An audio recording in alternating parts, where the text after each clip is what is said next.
Chapter 1 Introduction to Vipassana Meditation. The aim of meditation.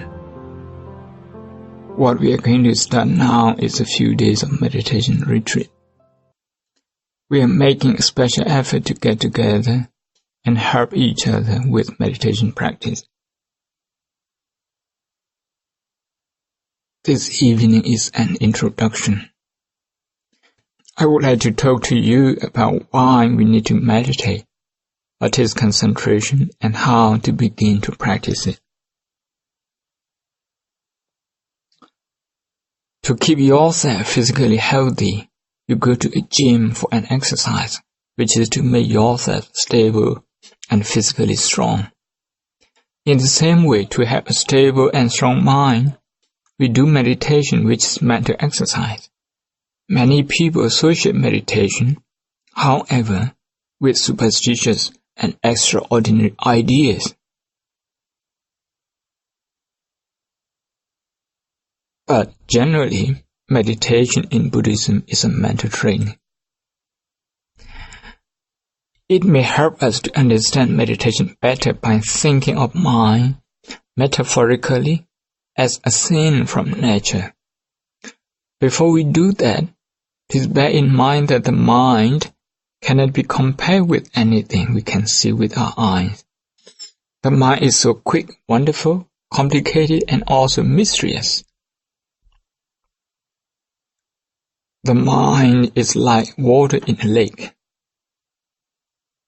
For the sake of our own understanding, we can liken our mind to a lake filled with lotus flowers and aquatic creatures. If you have a large lake filled with unpolluted water, you will have a green environment on which people around it can depend. The mind is something like the pure water and the lake is like our physical body. Imagine what would happen if there was a leakage of water. The lake would eventually go dry. The aquatic creatures and the lotus flowers would die. The green environment would no longer exist. People would no longer be able to depend on it. Here, note the word leakage. It suggests that the water is draining away without your knowledge. You are not aware of the leakage, the draining away, or the need to block the leak. Just like that, during the day, without any intention to think, thoughts just come into our minds and waste away our mental energy. We get exhausted after 20 or 30 minutes of being immersed in wandering thoughts. So what do? We push them away and aside, which is a sign of being exhausted. Sometimes you cannot even sleep because mental energy is leaking away. Frustration at work is a leak. Agitation at work is also a leak. Mental energy is being wasted. You are not aware of it because it's just a leak. Worry is a leakage. If worry or fear is present in a person, then that worry is like a leak draining all his energy. That person will become exhausted. That will also affect his physical health. It's important to block this leakage of mental power. Just is crucial to protect the aquatic creatures and the lotus flowers in order to keep the environment clean and enjoyable. Suppose at work you meet someone behaving very arrogantly. It may be a colleague or a client. Let us suppose that you become very agitated. Agitation takes away mental energy. The day you feel agitation, you will feel more tired than on other days. This is not necessarily due to the workload, but because of agitation you experience at work. The next day, when you go to work, you may become agitated again. Suppose this happens daily. 1 week later, you come home and then may feel disturbed very easily. And you could start blaming others, sometimes your family, perhaps for a minor problem. You start quarreling, you start losing the ability to appreciate what your family is doing for you. So now, the aquatic creatures inside the lake begin to suffer. The lotus flowers are the members of your family. They cannot be happy around an agitated man. If someone is agitated in this room, not yet depressed, but simply agitated, then people cannot smile at all. The leakage of mental energy has that kind of effect on society, starting from your own family and friends. That is why it's important to know how our mind works and why we feel agitated, why we feel frustrated, why we feel unhappy, and of course also why we feel happy. So to know this, we meditate. When we discover our own agitation, frustration, disappointment, resistance, resentment, we should try to accept it and see it more closely. This will then surely lead us to understand it. Accepting the first noble truth. There are 4 noble truths. Suffering, dukkha satya, the cause of suffering, samudaya satya, the end of suffering, nirodha satya, and the path leading to the end of suffering, magga satya. The first one, the noble truth of suffering, means suffering exists in reality. War is suffering, agitation, aversion, frustration, and disappointment are all suffering.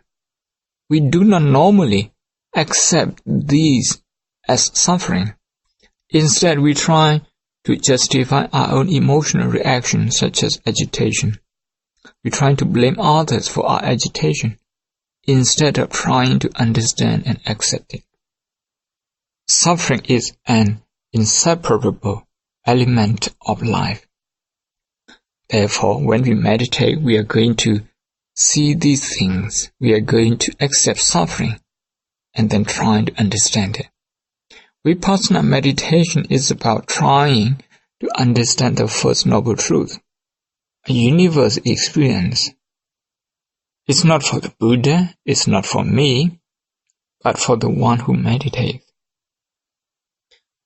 We cannot share our meditation achievement, but the lack of meditation achievement is rather obvious. The state of our mind in relation to our environment will be reflected or indeed determined by whether or not we meditate. This is why it's important to meditate.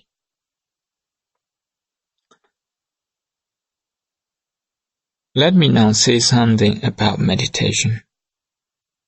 The English word meditation does not contain any special Buddhist ideas.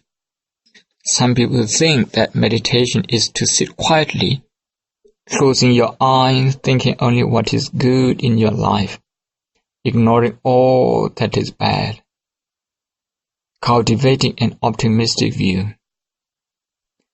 Some people think meditation is extra work, has little to do with the majority of people in daily life, and is only for monks and nuns and old people who have retired and have time for it. Sadly, even for many born Buddhists, meditation is seen only as a practice for those who wish to achieve nirvana here and now, maybe as a shortcut. If you are not concerned about nirvana or becoming an arahant, in their opinion, you do not need meditation. In some religions, meditation means reflection on something in the past, what you have done, both good and bad. In our case, in the case of Buddhist meditation, to understand meditation, we have to go back to the original word, in the Pali language, which is bhavana. Bhavana means to develop mental ability. We believe that as human beings, we have the ability to make our minds stable and concentrated, and make full use of it to understand, to think, and to create something wonderful. Nevertheless, this ability within us is only a seed. We have to nurture it, to enable it to grow. Although we have the ability to be mindful, to be concentrated, and to understand, like seed, which means a seed, it will not become a plant until you grow and nurture it. The mind remains undeveloped without proper mental exercise. The technique to do is called meditation. The technique to develop the mind. When we meditate, we explore and we try to discover how the mind works.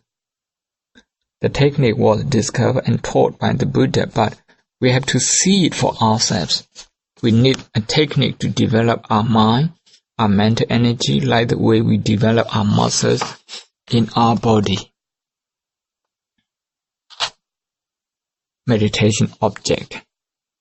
We are going to practice Vipassana, Bhavana or mindfulness meditation.